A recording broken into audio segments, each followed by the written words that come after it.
Okay, so I've been posting some things that I used to do in the area of journalism back when I worked at WSB and some other places, and it made me think about some of the stories that you would never know because there's stories behind the story. So I want to show you a picture because this is going to be a story behind the story.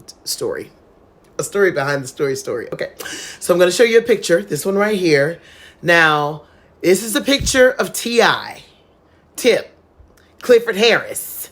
But I don't know who these other young men in this picture, these young boys are, who I'm sure are full-grown young men at this point. I don't know who they are.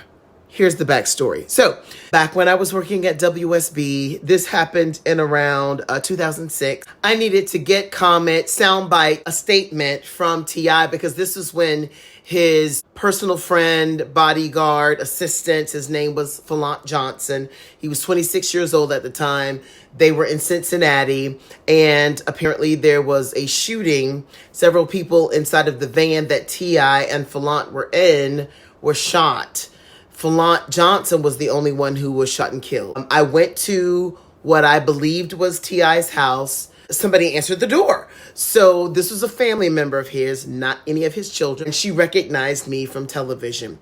She allowed me to come into T.I.'s house. And even though he wasn't there, she was like, come on in. Because I was like, well, okay, if he's not here, I don't want to bother you. But she was like, come on in. I was like, well, do you have a picture of Philont or a picture of Philont and T.I. together? So she gives me this picture. But before she gives me the picture, I'm in the house. She's looking for pictures. So I'm standing in the doorway because I didn't want to be rude and just follow her. But I was like, is it okay for me to follow you? Or would you like for me to stay in here? I'm okay doing either one. She was like, no, come on in. You can follow me.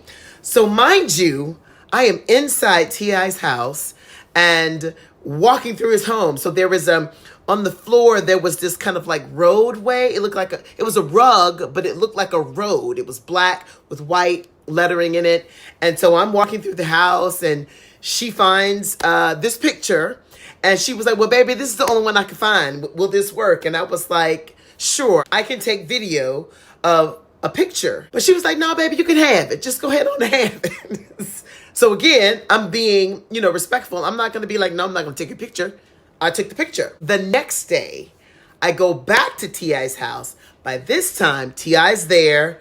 His entourage, Tiny, was at the house. She was kind of walking around in the background and they didn't let me in. I was kind of at the doorway and I asked him, did he want to talk on camera? He didn't want to talk on camera. I respected it. I gave him my business card and then I left. We're getting on the expressway. My phone rings and he was like, Jaquetta, this Tip. And I was like, hey, Tip. And I was like, he was like, I ain't mean no disrespect. I just wasn't ready, to talk. But I completely understand that. But we still did the story. But I did, let the viewers know that I did go by his house. I did speak with him and let them know that he wasn't ready to talk on camera. So even though I never used this picture, that's the story behind the story.